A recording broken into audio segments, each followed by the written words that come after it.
अज्ञान की मेरा अंधाना ज्ञानांजन शलाकया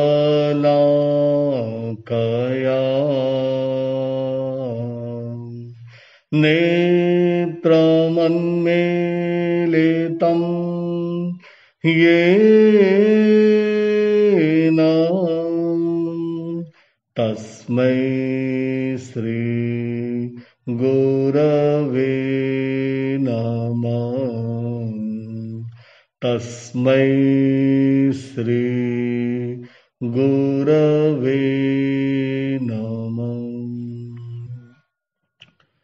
महापुरुषों की महागाथा लिमड़ी अजरामर संप्रदाय के त्रिपुटी गुरु भगवंत हुए, जिन्होंने चारों ओर शासन की बहुत सारी प्रभावना की। उन गुरु भगवंतों में से शतावधानी पंडित रत्न पूज्य रत्नचंद्र जी महाराज साहब की बात चल रही है। कल थोड़ी बात आपके समक्ष रखने में आई थी। आज आपके जीवन की दूसरी बात आपके समक्ष रखने में आ रही है। ज्ञान विशाल है, इसका अंत कभी भी नहीं होता।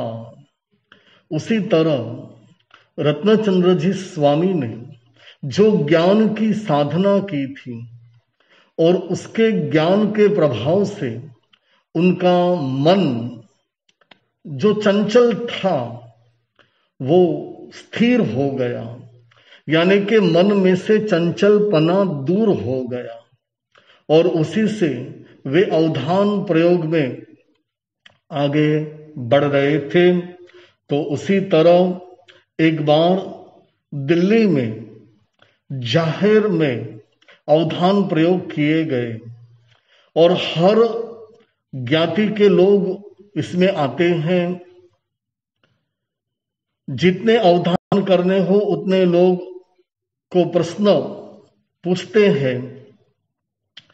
पहले एक बार सबके प्रश्न सुन लेते हैं और उसके बाद उसी के प्रश्न उसी भाई साहब को बोलकर वे उसका उत्तर देते हैं। तो ऐसे अवधान प्रयोग दिल्ली में किए गए और वहां बड़े अच्छे विद्वान लोग भी आए हुए थे, उसमें मुसलमान भी आए हुए थे। जब उन्होंने गुरु महाराज को प्रश्न किया और सबके प्रश्न सुनने के बाद आपका उत्तर दिया, वे बड़े प्रसन्न हो गए और उस समय गुरु जी को भारत रत्न का सर्वोच्च इल्काब देने में आया था। उसी तरह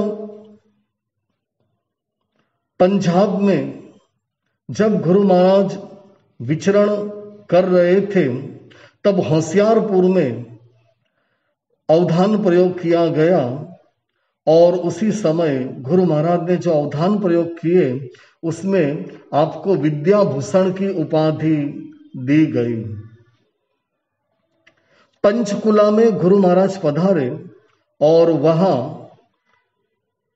86 अवधान प्रयोग किए और उसी अवधान प्रयोग में आपको भारत भूषण की उपाधि दी गई और उस समय चातुर्मास बलाचौर में आपका रहा हुआ था और वहां बड़े अच्छे लोगों ने जैनेतर ने बहुत ही अच्छा लाभ लिया। 3 साल पहले हम वहीं विहार करते थे और विहार करते करते बलाचौर गए, तब गुरु महाराज का नाम लिया। वहां के बुजुर्ग श्रावकों ने बहुत ही आनंद व्यक्त किया और हमारी उत्तर भारत की यात्रा में जहां भी हम परम पूज्य सतावधानी रत्नचंद्र जी महाराज जी का नाम लेते थे और हमारी सुविधा बड़ी अच्छी तरह से होती थी। ये गुरु जी ने जो बीज बोया था उनके फल हमें खाने को मिले, ये गुरु महाराज का उपकार जितना भी हम करेंगे उतना कम है। तो इस तरह गुरु महाराज बड़ी अच्छी तरह से शासन प्रभावना में जुड़ गए थे। बनारस के अंदर श्री पार्श्वनाथ विद्याश्रम इसका प्रारंभ किया गया था और वहीं पे समिति ने तय किया कि गुरु महाराज का हमारे ऊपर बड़ा उपकार है, तो वहां सतावधानी रत्नचंद्र जी पुस्तकालय वो पुण्य स्मारक रूप स्थापित किया गया। तो इस तरह जहां जहां भी आपके चरण पड़े वहां वहां ऐसे बहुत सारे अच्छे कार्य हुए हैं। उसी विहार दरमियान आपको बिहार के खट्टे मीठे अनुभव भी हुए थे कि जैन साधु कई जगह पे चल के जाना है तो कई जगह पे पहचान आदि कुछ नहीं होती। तो उस समय में एक बार आप राजपुताना मारवाड़ के प्रांत में आप विहार करके जा रहे थे। जयपुर की ओर विहार चल रहा था। सूर्यास्त होने में आधे घंटे की देरी थी। पता मिल गया कि आगे मंदिर है, वहां स्थान मिल जाएगा, लेकिन वहां गए तो कोई स्थान नहीं मिला। एक मंदिर के आगे कोई धर्मशाला बताई, वहां गए तो बहुत ही सर्दी का समय था, ठंड बहुत थी और वहां कमरे में गए तो सिर्फ ऊपर छत रही हुई थी, उसकी खिड़कियां भी नहीं थी, दरवाजे भी नहीं थे। फिर भी इतनी सारी ठंड में समता भाव से आपने सहन किया। उसी तरह अजमेर से एरिनपुरा रोड के ऊपर रेलवे स्टेशन के पास आप गए और वहां बोले कि मिल जाएगा ठहरने के लिए, लेकिन वहां भी ठहरने के लिए नहीं मिला। और इसी जगह में जहां ऐसा कच्चा मकान था, धूल से भरा हुआ था और उसी में रात बिताई। तो इस तरह कई जगह पे दिक्कतें भी आई थी। फिर भी भगवान ने कहा कि मुनि जीवन कैसा होना चाहिए, कि मुनि जीवन प्रसन्नतामय होना चाहिए। कहाँ सम्मान भी मिलता है तो कहाँ अपमान भी मिलता है। सबको समता भाव से सहन करने का रहता है। तो इस तरह गुरु महाराज अपने जीवनचर्या में कई दिक्कतें आई, फिर भी उन्होंने विहार नहीं छोड़ा। वे विहार करते ही रहे और आगे आगे बढ़ते रहे। ऐसे रत्नचंद्र जी महाराज जिन्होंने बड़ी अच्छी अपने चिंतन मनन करके जो उन्हें प्राप्त हुआ था उसकी वजह से उन्होंने एक बड़ा अच्छा समाज के सामने उन्होंने बात रखी थी कि एक तो वीर श्रमण संघ, यानी कि एक ही संघ रहे, सब संप्रदाय मिट जाए और एक संघ बनकर रहे तो इस कलयुग के अंदर और ताकत बढ़ जाएगी। ये भाव आपके रहे हुए थे। दूसरे नंबर में वीर ब्रह्मचारी संघ, यानी गृहस्थ वेश में ब्रह्मचर्य व्रत अंगीकार करके उसको रहना और शासन की प्रभावना करना। और वीर श्रावक संघ, श्रावक और श्राविकाओं को ज्यादा से ज्यादा ज्ञान देकर आगे बढ़ाए। ये तीन प्रकार की भावना आपकी बड़ी अच्छी रही हुई थी और उसमें कई सारे बातें भी हुई, कई सारी मीटिंगें भी हुई और कई चालू भी हुआ, यानी कि कार्य का प्रारंभ भी हुआ। तो इस तरह आपके बड़े अच्छे विचार रहे हुए थे।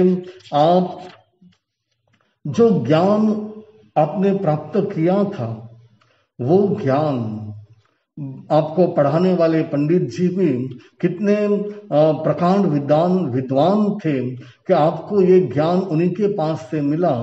जब गुरु महाराज का चातुर्मास कच्छ अंजार में के पास एक छोटा सा गांव है, खेड़ोई में चातुर्मास था, तब रत्नचंद्र जी महाराज साहब और रूपचंद्र जी महाराज साहब 2 संत चातुर्मास में वहां रहे थे, क्योंकि उनकी पढ़ाई का भी काम उनके आपको करना था। और उस समय पंडित जी जो आपको पढ़ा रहे थे, वो पंडित जी आपकी पढ़ाई को देखने के लिए उन्होंने कहा कि ऊपर पहले मंजिल पे मैं आपको पाठ दूंगा, पहले मंजिल की सीढ़ियां चढ़ के ऊपर जाना और ऊपर से नीचे आना, उतने समय में पाठ हो जाना चाहिए। तो ऐसे कठिनतम पाठ आपकी ज्ञान के प्रति जो लगन थी उसकी वजह से आप कर पाए थे। इसीलिए आप ज्ञान के समुद्र में डुबकी लगाकर इतना सारा ज्ञान प्राप्त किया कि आपने सोचा कि गुजराती की डिक्शनरी मिलती है, इंग्लिश की डिक्शनरी मिलती है, संस्कृत की डिक्शनरी मिलती है, लेकिन प्राकृत भाषा की डिक्शनरी नहीं थी। तो पूरे जैन समाज के अंदर आपने ये बहुत ही अच्छा कार्य आपने किया। पंडितों का साथ लेकर प्राकृत की डिक्शनरी बनाने में आई।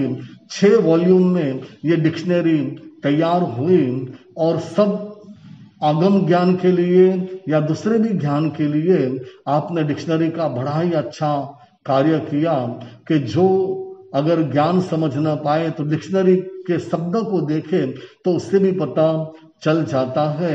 और ये डिक्शनरी जो आपने बाहर समाज के सामने रखी, उसका सम्मान बहुत ही अच्छा हुआ।